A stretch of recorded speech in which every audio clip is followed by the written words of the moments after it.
Hello आदाब सत श्री अकाल राम राम। एक बार फिर आप तमाम लोगों का स्वागत है सफारी मैक्स क्राइम स्टोरी के यूट्यूब चैनल में एक और नई कहानी के साथ।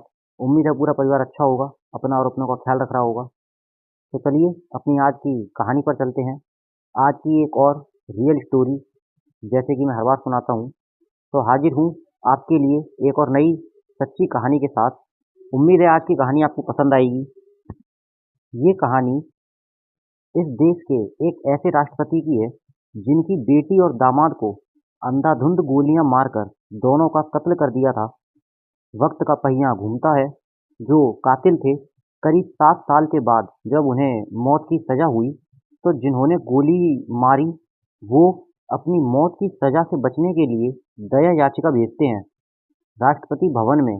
और इत्तेफाक से उस वक्त वही राष्ट्रपति थे जिनकी बेटी और दामाद को उनसे छीन लिया गया था, और इन्हीं हत्यारों ने छीना था। और वही जो हैं हत्यारे, वो रहम की भीख मांग रहे थे राष्ट्रपति से दया याचिका भेजकर कि उनकी मौत को, उनकी फांसी की सजा को उम्र कैद में बदल दिया जाए। कहानी कांग्रेस के एक तेज तर्रार नेता दिल्ली में एक यंग युवा ललित माकन के कत्ल की है, जिनके भतीजे जो हैं वो अजय माकन प्रदेश कांग्रेस दिल्ली के अध्यक्ष भी रहे, मिनिस्टर भी रहे वो। तो अब वो विरासत संभाल रहे हैं, एक तरह से कह लो। शंकर दयाल शर्मा, ये हम सब जानते हैं कि एक बेहद पढ़े लिखे, एक अच्छे और सच्चे इंसान, ईमानदार शख्स, मीठा बोलने वाले, उनकी एक अलग पहचान है उनकी इस देश में। तो ये कहानी है शंकर दयाल शर्मा की बेटी और उनके बेटी के पति यानी उनके दामाद ललित माकन के कत्ल की। 84 का दंगा एक जख्म की तरह था इस देश पर।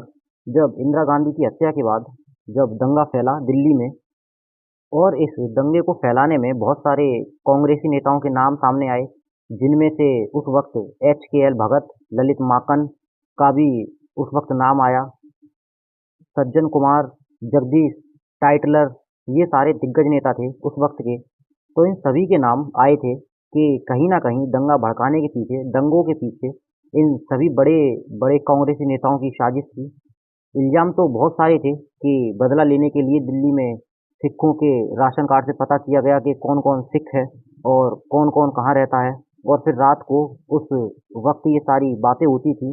इसी रात में सिखों के घर जाकर ऐस लिख देते थे ताकि रात को उन दंगाइयों को पता चल जाए कि ये जो घर है वो सिख का है, इसमें एक सिख परिवार रहता है, ये मकान सिख का है, एस फॉर सिख। और इसके बाद दंगाई जाते, घर में लोगों को मारते पीटते, रेप करते, लूटपाट करते और आगजनी करके आगे बढ़ जाते, कह लो के भाग जाते। क्योंकि इंदिरा गांधी को जब इन्हीं के सिक्योरिटी में तैनात 2 गार्ड ने गोली मारकर हत्या कर दी थी, और वो दोनों गार्ड सरदार थे, सिख कम्युनिटी से थे। इसीलिए दिल्ली में इंदिरा गांधी की मौत के बाद दंगा भड़का, या कह लो कि भड़काया गया। वो लोग दिल्ली में रह रहे सिख लोगों को मार रहे थे। इस दंगे के चलते, इंदिरा गांधी की मौत के चलते पूरी दिल्ली तहस नहस पड़ी थी 1984 में। फिर जब 4 दिन बाद आर्मी आई, उन्होंने सब अपने हाथ में लिया, तब जाकर ये दंगा रुका। पर तब तक हजारों सिखों की जान जा चुकी थी। सभी कह रहे थे कि काश भारतीय जवान, भारतीय आर्मी, इंडियन आर्मी पहले आ जाती तो ये दंगा तो होता, पर इतना कुछ नहीं होता, इतना नुकसान नहीं होता, इतने लोगों की जान नहीं जाती। अच्छा, उस वक्त वहाँ जो दिल्ली पुलिस थी वो बस मूर्ति बनकर इन सब चीज़ों को एक तरह से देख रही थी, इस खतरनाक मंजर के मजे ले रही थी। उस वक्त दिल्ली पुलिस कुछ कर ही नहीं रही थी। शायद ऊपर से ऑर्डर था कुछ ना करने का, कि जैसे खड़े हो, जहाँ खड़े हो बस वहीं खड़े रहो, जो हो रहा है उसे होने दो। ऊपर बड़े बड़े दिग्गज नेता बैठे हुए हैं, उनका ऑर्डर तो मानना ही पड़ेगा। शायद यही एक मजबूरी रही उस वक्त दिल्ली पुलिस की। इसको लेके बहुत सारी इंक्वायरियां, कमीशन, सारी चीज़ें बनी। कई हजार सिख लोगों की जान चली गई थी उस वक्त दिल्ली में। और इसके बाद सिख समुदाय का गुस्सा पनपा और एक लकीर खिंची, एक नफरत की लकीर। और फिर धीरे धीरे वक्त बीतता है, और इसी बीच पब्लिक में एक बुकलेट आती है दिल्ली की जनता के बीच। ये उस बुकलेट में 227 लोगों के नाम थे, और ये वो 227 लोग थे जिन्होंने दंगा भड़काया, सिखों को टारगेट किया, सिखों का सरेआम कत्ल करवाया। और इस बुकलेट के हिसाब से जो 227 लोगों के इसमें नाम थे, वो सब इस कांड में, इस कत्लेआम में शामिल थे, कहीं ना कहीं से और किसी ना किसी तरीके से। और जब लिस्ट को ठीक से देखा गया तो उसमें सबसे ऊपर से तीसरे नंबर पर जो नाम था वो था ललित माकन का। इसके बाद चूंकि ऑपरेशन ब्लू स्टार के बाद जो माहौल था और इस बुकलेट के आने के बाद जिन लोगों के नाम थे इस बुकलेट में, उन्हें भी सुरक्षा दी गई, ललित माकन को भी सुरक्षा दी गई। और ललित माकन की उससे पहले जो कहानी थी वो ये कि ललित माकन ने अपनी राजनीति दिल्ली से शुरू की और एक मजदूर नेता के तौर पर राजनीति शुरू करी। अपनी उम्र उस वक्त ज़्यादा नहीं थी ललित माकन की, क्योंकि जब मौत हुई ललित माकन की तब उनकी उम्र 33 साल थी। दिल्ली में मजदूरों के दो बड़े संगठन थे जहाँ पर ज़्यादा स्ट्राइक और बाकी चीज़ें बहुत थीं। एक थी डीटीसी और दूसरी देसू, जो बिजली की देखभाल करती थी। देसू एक संगठन, दिल्ली इलेक्ट्रिक सप्लाई यूनियन, देसू, ये बहुत मजबूत संगठन थे दिल्ली के। और यहीं से अपनी राजनीति शुरू करी ललित माकन ने। और उनकी भाषा और भाषण से लोग जोश में आते, लोगों का भी साथ मिला और ललित माकन राजनीति के सफर में और आगे बढ़ गए। एक नया नाम, एक नौजवान, एक नया नेता अब दिल्ली में तैयार था। दिल्ली की जनता ने ललित को अच्छा खासा फेमस कर दिया था दिल्ली में। फिर आखिर में उन्हें साउथ दिल्ली से कांग्रेस ने एमपी का टिकट दिया और वो भारी वोटों से चुनाव जीते, क्योंकि दिल्ली में जो इलाका था साउथ दिल्ली, उसमें इनकी जो इमेज थी वो बहुत अच्छी थी। बल्कि साउथ दिल्ली क्या, पूरी दिल्ली में ही कह लो, एक तेज तर्रार लीडर के तौर पर। तो पहली बार 85 में से जो चुनाव हुआ था, 85 में जो चुनाव हुआ था उसमें वो एमपी बने। पर इससे पहले ललित माकन की शादी गीतांजलि से हो चुकी थी और गीतांजलि डॉक्टर शंकर दयाल शर्मा की बेटी थी। तो दिल्ली में दंगे हो रहे, दंगों में नाम आया, बुकलेट छपी, उसमें 227 लोगों के नाम थे, जिसमें तीसरे नंबर पर ललित माकन का नाम था। धीरे धीरे वक्त बीता। इसी दौरान में एक जो खालिस्तान से जुड़े हुए कुछ लोग, जो इन दंगों के लिए इन 227 लोगों को जिम्मेदार मानते थे, उनसे एक एक करके बदला लेने की फिराक में थे। उससे एक अर्जन सिंह थे, उनका नाम आया था एक कांग्रेस नेता के मर्डर में। तो ललित माकन की जो सुरक्षा ऐसी थी, इन 227 में से कुछ लोगों की हत्या भी कर हो चुकी थी अब तक, जिसमें एक कांग्रेसी नेता थे और जनरल अरुण वैद, इनका भी पुणे में कत्ल हो चुका था। इसीलिए ललित माकन की सुरक्षा जो थी वो कड़ी कर दी गई थी, क्योंकि ये अरुण वैद, इनका भी नाम इसमें 227 में से थे ये भी। और कई सारे जो कांग्रेसी नेता थे उनकी भी अब तक हत्या हो चुकी थी। इसी को देखते हुए ललित माकन की सुरक्षा टाइट कर दी गई, उनकी सुरक्षा बढ़ा दी गई, क्योंकि ये जो खालिस्तानी थे, खालिस्तानी आतंकवादी, टेररिस्ट कह लो, कुछ भी कह लो, ये लोग इन 227 लोगों को एक एक करके मार रहे थे, चुन चुन कर। इसीलिए ललित माकन की जो सुरक्षा थी वो कड़ी थी। और उस वक्त जब ये हादसा हुआ, तब डॉक्टर शंकर दयाल शर्मा जो थे वो आंध्र प्रदेश के गवर्नर थे, राज्यपाल थे आंध्र प्रदेश के। तो अब ललित माकन की भी रेकी हो रही थी बाकायदा चुपचाप तरीके से। और इस ललित माकन के कत्ल की जिम्मेदारी जो थी वो दी गई थी दो लोगों को, जिन्होंने अरुण वैद को भी मारा था। उन्हीं लोगों को, जिनके नाम थे हरजिंदर सिंह जिंदा और सुखविंदर सिंह सुक्का। ये सुक्का और जिंदा उनके निकनेम थे। तो सुक्का और जो जिंदा थे, इन लोगों को ललित माकन को मारने की जिम्मेदारी दी गई, इन्हें ये काम सौंपा गया। और ऑपरेशन ब्लू स्टार के बाद से जो खालिस्तानी ग्रुप था, खालिस्तानी संगठन था, आतंकवादियों का एक तरह से, वो गुस्से में था। दोनों दिल्ली में है, सुक्खा और जिंदा, लगातार ललित माकन की जो है वो रेकी कर रहे हैं, उसकी रेकी में लगे हुए हैं। ललित माकन जो कि नए नए एमपी बने, सुरक्षा भी दी गई उन्हें, वो भी बहुत टाइट थी। और ये भी था कि उनको बताया गया कि उनकी जान को खतरा हो सकता है। उनको उनके करीबियों ने बताया भी था इस खतरे के बारे में। तिलक नगर इलाके में पश्चिमी दिल्ली में घर था ललित माकन का। जो कि एक इंडस्ट्रियल एरिया है। 31 जुलाई 1985 का दिन था। मॉर्निंग में पार्लियामेंट सेशन चल रहा था और ललित माकन को ठीक 10 बजे अपने घर से पार्लियामेंट पहुंचना था। मतलब तिलक नगर से पार्लियामेंट पहुंचना था। उनका एक और जानकार कांग्रेसी नेता कार्यकर्ता बाल कृष्ण वो भी मिलने आया था ललित माकन से। ड्राइवर गाड़ी लेकर तैयार था। ललित माकन अपनी पत्नी गीतांजलि के साथ घर से बाहर निकलते हैं। गाड़ी की तरफ आगे बढ़ते हैं।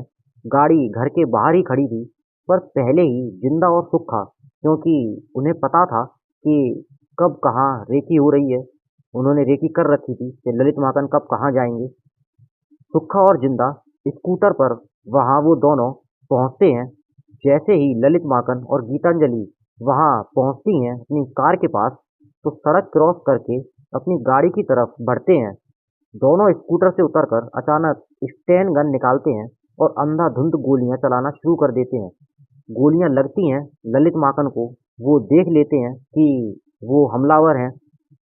फिर भी भागकर घर की तरफ वापस बचने की कोशिश करते हैं ललित माकन, लेकिन तब तक हमलावर भी उनके पीछे पीछे थे और फिर रोक कर भागने से पहले ही अंधाधुंध गोलियां चलाता है।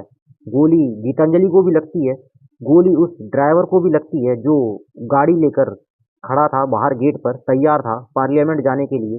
इसके बाद पूरी स्टैन गन खाली करने के बाद वो दोनों हमलावर अपना स्कूटर लेते हैं और वहां से भाग निकलते हैं। जो दोनों हमलावर थे वो दोनों क्लीन शेव थे। कुछ पड़ोसी आते हैं गोलियों की आवाज़ सुनकर, पर कोई किसी भी हमलावर को पकड़ नहीं पाता। हमलावर भाग जाते हैं। इसके बाद पड़ोसी सभी घर वालों को, सभी जो घायल थे उन सभी को अस्पताल लेकर जाते हैं। इसमें ललित माकन की हाथों हाथ ही मौत हो जाती है और गीतांजलि को भी गोली लगी थी, उनकी भी मौत हो गई थी। बाल कृष्ण को जो था, जो कांग्रेसी नेता उनसे मिलने आया था, उनका एक तरह से दोस्त कह लो, उसे भी गोली लगी थी और उसकी भी अस्पताल पहुंचते वक्त मौत हो जाती है रास्ते में ही। जो ड्राइवर था उसको भी गोली लगी थी, पर वो खतरे से बाहर था। तो कह लो कि उस दिन 3 लोगों की मौत हुई थी। तब पार्लियामेंट शुरू हो गया था। राजीव गांधी पार्लियामेंट में थे और जब इस बात की खबर मिलती है तो सभी लोग भागकर एम्स पहुंचते हैं। वहां तब तक मौत हो चुकी थी। उस वक्त देश के जो होम मिनिस्टर थे वो थे एस चौहान। उसके बाद राजीव गांधी पार्लियामेंट में बाकायदा बयान देकर ललित माकन का परिचय कराते हैं। एक दिग्गज नेता के तौर पर ललित माकन का परिचय कराते हैं उस पार्लियामेंट में राजीव गांधी।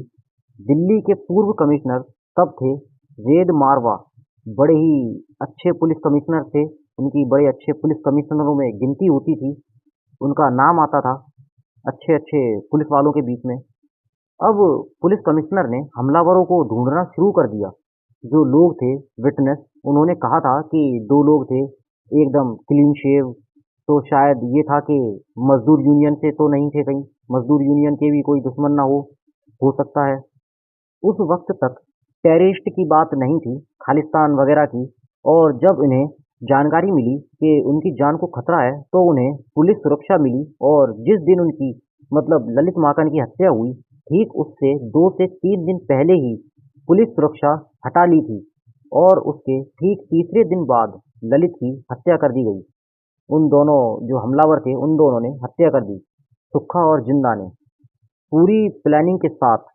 जब पुलिस के पास कोई जानकारी नहीं थी तब पुलिस ने हमलावरों पर 1 लाख का इनाम घोषित कर दिया था कि जो भी इन हमलावरों के बारे में जानकारी देगा उसे 1 लाख का इनाम तुरंत दिया जाएगा। अगर ललित माकन के पास पुलिस प्रोटेक्शन होती तो शायद आज भी ललित माकन जिंदा होते, पर पता नहीं क्यों उनकी सुरक्षा 2-3 दिन पहले ही हटा दी गई थी।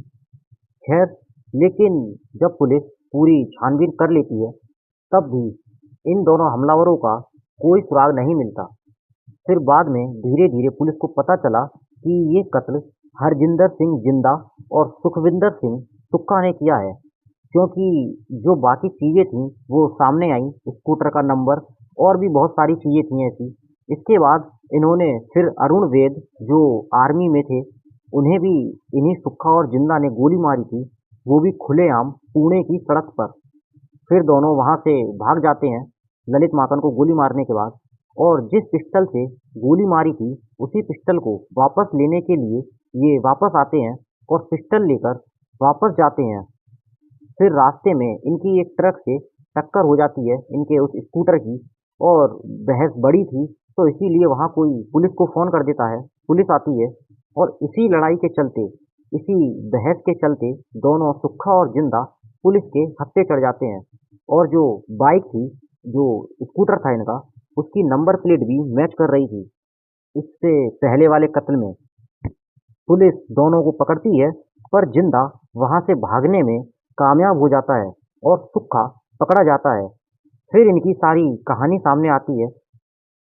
फिर इसी दौरान में जो पंजाब में बैंक डकैती होती है उसमें जो सुक्खा होता है वो तो पकड़ा जाता है, लेकिन जो जिंदा था, जो फरार हो गया था, वो पंजाब में एक बैंक डकैती करता है करीब 6 करोड़ रुपए की। फिर बाद में वो दिल्ली में आकर आखिरकार पकड़ा ही जाता है। ये दोनों गोली मारकर अरुण वैद को ही मार देते हैं। इसी दौरान में बैंक रॉबरी के चक्कर में उसे दिल्ली से पकड़ लिया जाता है। बाद में पंजाब में चोरी करने के दौरान उसे पुणे ले जाया जाता है। नया मुकदमा चलता है।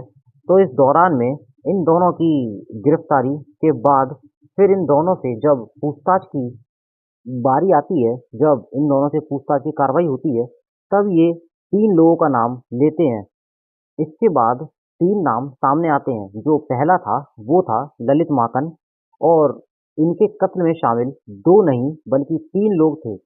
पूछताछ में सुक्खा और जिंदा ने ये बात बताई थी कि एक सुक्खा, एक जिंदा, और तीसरा जो था वो था रंजीत सिंह गिल, जो कि मौका पाकर तुरंत इंडिया ही बाहर चला गया। इसके बाद इन दोनों पर मुकदमा चलता है ललित माकन के कत्ल के इल्जाम में, और फिर ये मुकदमा चलता रहता है और आखिरकार इनको एक सजा सुनाई जाती है। सजा फांसी की। इन दोनों को फांसी की सजा सुनाई जाती है। और इसी तरह ये case high court, high court से सुप्रीम कोर्ट, और सुप्रीम कोर्ट में भी इस सजा को, इस फांसी की सजा को प्रथम रखा जाता है, बरकरार रखा जाता है। अरुण वैद, ललित माकन, इन सब के कत्ल के लिए इन्हें फांसी की सजा सुनाई जाती है। फिर जब सब अदालतों के दरवाजे बंद हो गए इनके लिए, तब इन दोनों के वकील ने इनकी दया याचिका को राष्ट्रपति के पास भेजा। राष्ट्रपति के पास भेजते हैं इन दोनों की दया याचिका, और इत्तेफाक से इस दौरान में उस समय राजीव गांधी की हत्या हो जाती है 21 मई 1991 को, कि एलकेटी के लोगों ने जो थे उन्होंने हत्या करी थी राजीव गांधी की। जब हत्या होती है तब शंकर दयाल शर्मा वाइस प्रेसिडेंट थे भारत के। तब तमाम बड़े नेता थे और भी। अब तमाम बातें होती हैं कि ये कुर्सी खाली पड़ी है तो कौन बैठेगा इस कुर्सी पर, और यहाँ चुनाव भी आने वाले थे। पर जब सोनिया गांधी इधर उधर देखती हैं तो बहुत सारे नाम सामने आते हैं उनके, बहुत सारे नेता उन्हें दिखाई देते हैं, पर सोनिया गांधी सबको मना कर देती हैं। पर कहते हैं कि सोनिया गांधी की जो पहली पसंद थे वो इनमें से कोई नहीं थे, कोई भी नेता नहीं थे। जो पहली पसंद थे वो थे शंकर दयाल शर्मा। वो चाहती थी कि वो कांग्रेस की कमान संभालें और राष्ट्रपति की कुर्सी पर बैठें। ये मैसेज शंकर दयाल शर्मा तक भी पहुंचाया गया, पर शंकर दयाल शर्मा ने मना कर दिया, ठुकरा दिया इस ऑफर को, ये कहकर कि मैं बीमार रहता हूँ, उम्र भी हो गई है, और जो राष्ट्रपति है उसे एक्टिव होना चाहिए, पर मैं कहाँ ये सब संभाल पाऊंगा, मैं इतनी बड़ी जिम्मेदारी नहीं संभाल पाऊंगा। मतलब देश की राजनीति में जो सबसे बड़ा पद होता है, मतलब सबसे बड़ा एक पहला इंसान भारत में जो होगा वो राष्ट्रपति को माना जाता है। उस सबसे बड़े पद के लिए शंकर दयाल शर्मा ने उसके लिए मना कर दिया था। इसके बाद पीवी नरसिम्हा राव अगली पसंद होते हैं, जो प्रधानमंत्री बनते हैं। शंकर दयाल शर्मा को 91 में ऑफर दिया जाता है कि आप बैठें इस राष्ट्रपति की कुर्सी पर। इसके बाद 1 साल बाद यानी कि 92 में, 91 में वो वाइस प्रेसिडेंट थे शंकर दयाल शर्मा। उसके बाद 1992 में उन्हें देश का राष्ट्रपति बना दिया जाता है, शंकर दयाल शर्मा को, 1992 में। और उसी 1992 में जब राष्ट्रपति बनते हैं शंकर दयाल शर्मा, तो उसी के कुछ महीने बाद इनके पास एक दया याचिका आती है पुणे की यरवदा जेल से, जहाँ पे सुक्खा और जिंदा बंद थे। शंकर दयाल शर्मा के पास इन दोनों की दया याचिका थी, जिन्होंने इनकी बेटी और दामाद का कत्ल किया था। गीतांजलि शंकर दयाल शर्मा की बेटी थी और ललित माकन गीतांजलि के हस्बैंड थे, यानी कि शंकर दयाल शर्मा के दामाद। वैसे कहा यह भी जाता है कि जो जिंदा था वो इस कत्ल को कत्ल नहीं मानता था। उसे अपने किए पर कोई अफसोस नहीं था। उसने अपना जुर्म भी माना और हमने ये काम और उसने जो कहा वो ये कहा कि हमने ये काम इंसाफ के लिए किया था, क्योंकि इन लोगों ने गलत किया था, इसलिए हमने बाद में इंसाफ कर दिया इन लोगों को मारकर। और हमने दया के लिए या हमें सजा जो थी फांसी हटवाने के लिए ये दया याचिका नहीं भेजी थी। हमने जो दया याचिका भेजी थी उसमें माफ़ी के लिए नहीं थी वो, बल्कि उसमें लिखा था कि हमें माफ़ मत करना, हम माफ़ी के काबिल नहीं हैं और हमने कत्ल किया है, हमने इंसाफ किया है। अब जो उस वक्त के राष्ट्रपति थे शंकर दयाल शर्मा, जो कि एक बेटी के बाप भी थे, पर सोचिए क्या नज़ारा रहा होगा उस वक्त जब जिसके घर के लोगों को मारा और उसी से दया करने की, माफ़ी मांगने की अर्जी लगा रहे हैं 3 लोगों का कत्ल करने वाले कातिल। खैर, जिंदा और सुक्खा के जो जुर्म थे, जो इन्होंने एक एक करके कत्ल किए थे, इन सबको देखते हुए इनकी दया याचिका जो थी वो राष्ट्रपति के यहाँ से भी खारिज हो जाती है। इसके बाद और कोई रास्ता बचा नहीं, तो 9 अक्टूबर 1992 को हरजिंदर सिंह जिंदा और सुखविंदर सिंह सुक्खा को पुणे की यरवदा जेल में सुबह सुबह के समय फांसी दे दी जाती है। और इस तरीके से ललित माकन, जनरल वेद, अर्जन सिंह, गीतांजलि, इन सब के कत्ल का एक तरह से इंसाफ हो गया। जो तीसरा इन सब में जो शामिल था, रणजीत सिंह गिल, वो भारत छोड़कर भाग गया था। वो भागकर अमेरिका चला जाता है और अलग अलग देश में छुपता छुपाता रहता है। पर सन 2000 में इसको वापस डिपोर्ट किया जाता है, इसे वापस लाया जाता है। 2000 में इसे वापस लाया जाता है, मतलब कत्ल के 15 साल के बाद इसे वापस लाया जाता है। इसके बाद इस पर केस चलता है, उम्र कैद की इसे भी सजा सुनाई जाती है।